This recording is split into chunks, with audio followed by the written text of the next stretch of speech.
বন্দুকের গুলি উপেক্ষা করে তরুণরা বুক পেতে দাঁড়িয়েছিল। বাংলাদেশের অভ্যুত্থান প্রেরণা জুগিয়ে যাবে।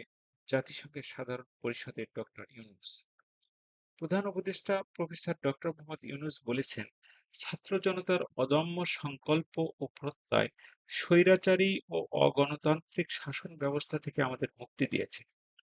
তাদের সম্মিলিত সংকল্পের মধ্যে আমাদের দেশের ভবিষ্যৎ নিহিত, যা এ দেশটিকে বিশ্ব সম্প্রদায়ের মাঝে একটি দায়িত্বশীল জাতির মর্যাদায় উন্নীত করবে। ডক্টর ইউনূস বলেন, গত জুলাই-আগস্টে বাংলাদেশে যুগান্তকারী পরিবর্তনের ফলে তিনি আজ বিশ্ব সম্প্রদায়ের এ মহান সংসদে উপস্থিত হতে পেরেছেন। তিনি আরো বলেন, আমাদের গণমানুষের, বিশেষ করে তরুণ সমাজের অফুরান শক্তি আমাদের বিদ্যমান রাষ্ট্র কাঠামো ও প্রতিষ্ঠানগুলোর আমূল রূপান্তরের এক নতুন সম্ভাবনার দ্বার উন্মোচন করেছে।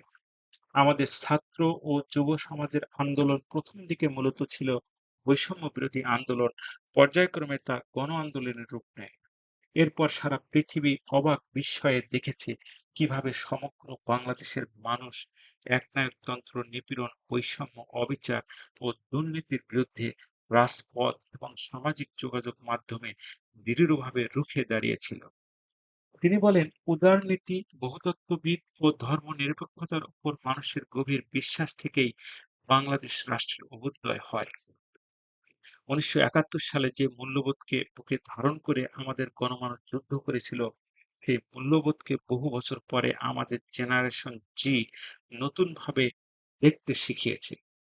বাংলাদেশের এই মুনমুন অভ্যুত্থান আগামীতে বিশ্বের বিভিন্ন প্রান্তে মানুষকে মুক্তি ও ন্যায় বিচারের পক্ষে দাঁড়াতে প্রেরণা যোগাবে। তিনি মুক্তি ও গণতান্ত্রিক আকাঙ্ক্ষাকে বাস্তবে রূপ দিতে বিশ্ব সম্প্রদায়কে নতুন বাংলাদেশের সঙ্গে নতুনভাবে সম্পৃক্ত হওয়ার আহ্বান জানান। পতিত শেখ হাসিনা সরকার রাষ্ট্রের মূল প্রতিষ্ঠানগুলোকে নির্মম দলীয়করণের আবর্তে বন্দী করেছিলেন উল্লেখ করে অতীতের ভুল সংশোধন করে প্রতিযোগিতামূলক ও শক্তিশালী অর্থনীতি এবং ন্যায়ভিত্তিক সমাজ ব্যবস্থা গড়ে তোলে তার সরকারের মূল লক্ষ্য। তিনি আরো বলেন, আমরা মানুষের মৌলিক অধিকারকে সমুন্নত ও সুরক্ষিত রাখতে দৃঢ় প্রতিজ্ঞ। রাষ্ট্র ব্যবস্থার সকল পর্যায়ে সুশাসন ফিরিয়ে আনাই আমাদের অভীষ্ট লক্ষ্য। টেকসই সংস্কারের মাধ্যমে অবাধ, নিরপেক্ষ ও অংশগ্রহণমূলক নির্বাচনের পরিবেশ তৈরির লক্ষ্যে অন্তর্বর্তীকালীন সরকার কাজ করে যাচ্ছে। এ সময় রোহিঙ্গা সংকটের সমাধান, ইউক্রেন-রাশিয়া যুদ্ধ, ফিলিস্তিন-ইসরায়েল যুদ্ধ নিয়েও কথা বলেন প্রধান উপদেষ্টা। তিনি বলেন, রাজনৈতিক মুক্তি এবং সামাজিক ও অর্থনৈতিক জাগরণ ব্যতীত শান্তি এবং নিরাপত্তা নিশ্চিতে সাফল্য অর্জন সম্ভব নয়। বক্তব্যের শুরুতে ডক্টর ইউনূস অধিবেশনের সভাপতিকে ধন্যবাদ জ্ঞাপনের পাশাপাশি জাতিসংঘের ম্যান্ডেটকে সমুন্নত রাখা এবং বৈশ্বিক সংকটসমূহ নিরসনে মহাসচিব আন্তোনিও গুতেরাস দৃঢ় প্রত্যয় ও সাফল্যমণ্ডিত নেতৃত্বের প্রশংসা করেন। সম্মেলনে যে ভবিষ্যতের জন্য চুক্তি এবং ভবিষ্যৎ প্রজন্মের ঘোষণাপত্র সর্বসম্মতভাবে গৃহীত হয়েছে, তা এজেন্ডা ২০৩০ পরবর্তী বৈশ্বিক উন্নয়ন কর্মপন্থা নির্ধারণে বিশেষ সহায়ক হবে বলে তিনি মনে করেন। জুলাই-আগস্টের আন্দোলন নিয়ে প্রফেসর ইউনূস বলেন, এই গণ আন্দোলন রাজনৈতিক অধিকার ও সুবিধাবঞ্চিত বাংলাদেশের আপামর জনগণকে ঐক্যবদ্ধ করেছে। আমাদের জনগণ একটি ন্যায্য, অন্তর্ভুক্তিমূলক ও কার্যকর গণতন্ত্রের জন্য লড়াই করছে, যার জন্য আমাদের নতুন প্রজন্ম জীবন উৎসর্গ করেছিল। আমাদের এই তরুণরা যে প্রজ্ঞা, সাহস ও প্রত্যয় দেখিয়েছে, তা আমাদের অভিভূত করেছে। জনগণের এই আন্দোলনে স্বৈরাচারী শক্তির হাতে আমরা প্রায় ৮০০ এরও বেশি জীবন হারিয়েছি। এ সময় বাংলাদেশের মানুষের মুক্তি ও গণতান্ত্রিক আকাঙ্ক্ষাকেও বাস্তবে রূপ দিতে বিশ্ব সম্প্রদায়কে নতুন বাংলাদেশের সঙ্গে নতুনভাবে সম্পৃক্ত হওয়ার উদাত্ত আহ্বান জানায়। যে রাষ্ট্র কাঠামো দুঃসহ হয়ে গেছে, তার পুনর্গঠনের জন্য আমাদের তরুণেরা এবং দেশের আপামর জনসাধারণ একমত হয়ে আমার এবং আমার উপদেষ্টা পরিষদের উপর আস্থা রেখে সরকার পরিচালনার এক মহান দায়িত্ব অর্পণ করেছে। দায়িত্ব গ্রহণের পর আমরা গভীর বিস্ময় ও হতাশার সঙ্গে দেখতে পাচ্ছি কিভাবে সর্বগ্রাসী দুর্নীতি একটি কার্যকর গণতান্ত্রিক ব্যবস্থাকে ধ্বংসস্তূপে পরিণত করেছে। কিভাবে রাষ্ট্রের মূল প্রতিষ্ঠানগুলোকে নির্মম দলীয়করণের আবর্তে বন্দী করে রাখা হয়েছিল, কিভাবে জনগণের অর্থ সম্পদকে নিদারুণভাবে লুট করা হয়েছিল, কিভাবে একটি বিশেষ স্বার্থান্বেষী গোষ্ঠী সমস্ত ব্যবসা বাণিজ্যকে অন্যায়ভাবে নিজেদের হাতে কুক্ষিগত করে দেশের সম্পদ অবাধে বিদেশে পাচার করে দিয়েছে। এক কথায় কিভাবে প্রত্যেকটি পর্যায়ে ন্যায়, নীতি ও নৈতিকতা অদৃশ্য হয়ে গিয়েছিল। এরকমই এক অবস্থায় দেশকে পুনর্গঠন এবং জনগণের কাঙ্ক্ষিত রাষ্ট্র ব্যবস্থা ফিরিয়ে দেওয়ার জন্য আমাদের উপর দায়িত্ব প্রদান করা হয়েছে। অতীতের ভুলগুলোকে সংশোধন করে একটি প্রতিযোগিতামূলক ও শক্তিশালী অর্থনীতি এবং ন্যায়ভিত্তিক সমাজ ব্যবস্থা গড়ে তোলাই এই মুহূর্তে আমাদের মূল লক্ষ্য। প্রফেসর ইউনুস বলেন, বর্তমান পরিবর্তিত পরিস্থিতিতে সকল রাজনৈতিক দল এখন স্বাধীনভাবে তাদের মতামত প্রকাশ করতে পারে। যেসব ব্যক্তি বা প্রতিষ্ঠান রাষ্ট্রীয় কাজ ও সিদ্ধান্ত গ্রহণ প্রক্রিয়ায় সম্পৃক্ত, তাদের প্রত্যেকের জবাবদিহিতা নিশ্চিত করাই আমাদের অগ্রাধিকার। আমরা মানুষের মৌলিক অধিকারকে সমুন্নত ও সুরক্ষিত রাখতে দৃঢ় প্রতিজ্ঞ। আমাদের দেশের মানুষ মুক্তভাবে কথা বলবে, ভয়ভীতি ছাড়া সমাবেশ করবে, তাদের পেছনের তাদের পছন্দের ব্যক্তিকে ভোট দিয়ে নির্বাচিত করবে। এটাই আমাদের লক্ষ্য। বিচার বিভাগের স্বাধীনতা সংরক্ষণ এবং সাইবার ডোমেন সহ গণমাধ্যমের স্বাধীনতা সুসংহত করণেও আমরা প্রতিজ্ঞাবদ্ধ। আমাদের একজন কৃষক বা শ্রমিকের সন্তানও যেন সমাজের সর্বোচ্চ শিখরে পৌঁছতে পারে, সে লক্ষ্যে বিশালাকার অবকাঠামো নির্মাণের বদলে স্বাস্থ্য ও শিক্ষা খাতে বরাদ্দ বৃদ্ধির উপর আমরা গুরুত্ব আরোপ করেছি।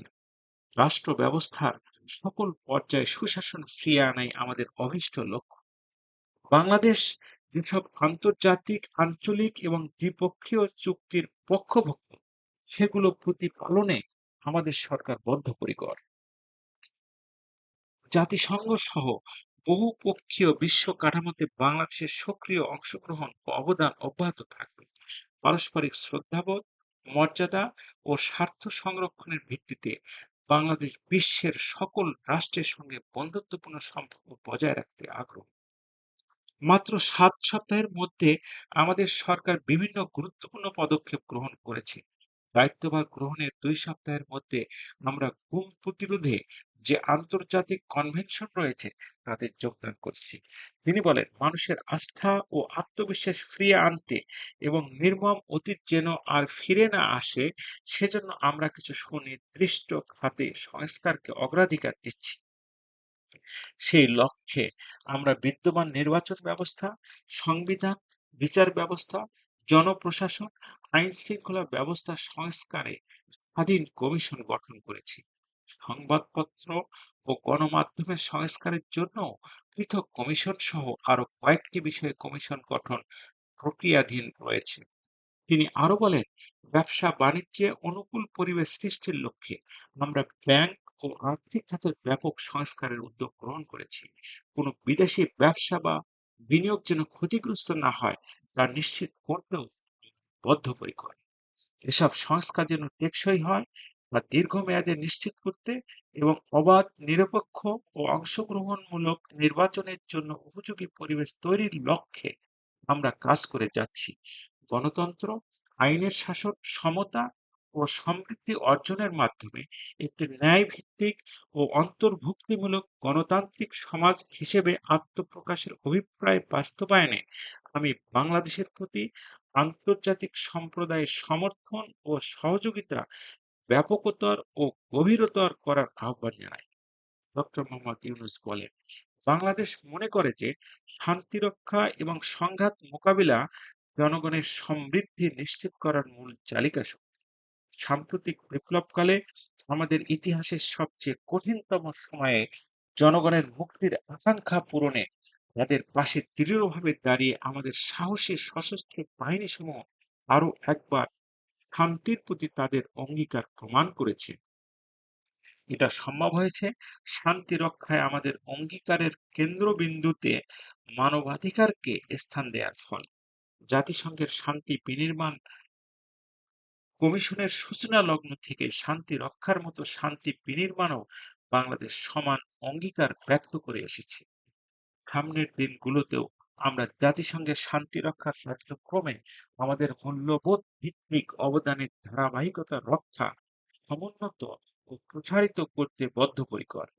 জাতিসংঘের শান্তিরক্ষা কার্যক্রমে অবদানকারী চতুর্থ বৃহত্তম রাষ্ট্র হিসেবে বাংলাদেশ এখন পর্যন্ত ৪৩টি দেশে ৬৩টি মিশনে শান্তিরক্ষী প্রেরণ করেছে।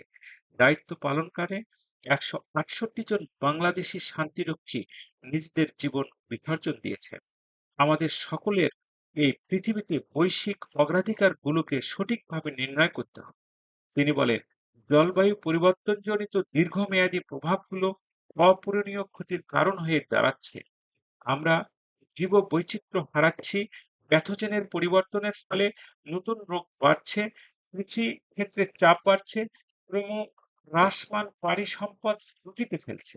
ক্ষুদ্র কৃষক এবং প্রান্তিক পর্যায়ে জীবিকা অন্বেষণকারীরা জলবায়ু পরিবর্তনজনিত ঝুঁকির মুখোমুখি হচ্ছে সবচেয়ে বেশি।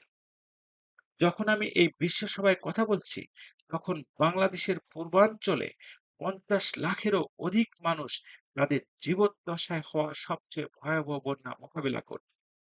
মহাসচিব গুতেরা আমাদের দেখিয়েছেন যে বিদ্যমান পরিক্রমা অব্যাহত থাকলে বিশ্বের গড় তাপমাত্রা ২.৭ ডিগ্রি সেলসিয়াস বৃদ্ধির দিকে অগ্রসর হচ্ছে।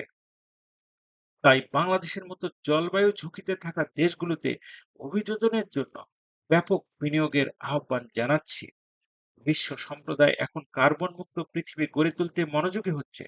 বিশ্বের অধিকাংশ মানুষকে এ ধরনের পরিবর্তনের সুফল ভোগী করতে হলে নেট জিরো পৃথিবীর লক্ষ্য সমানভাবে পূরণে বাংলাদেশের মতো দেশগুলোকে সঙ্গে নিতে হবে।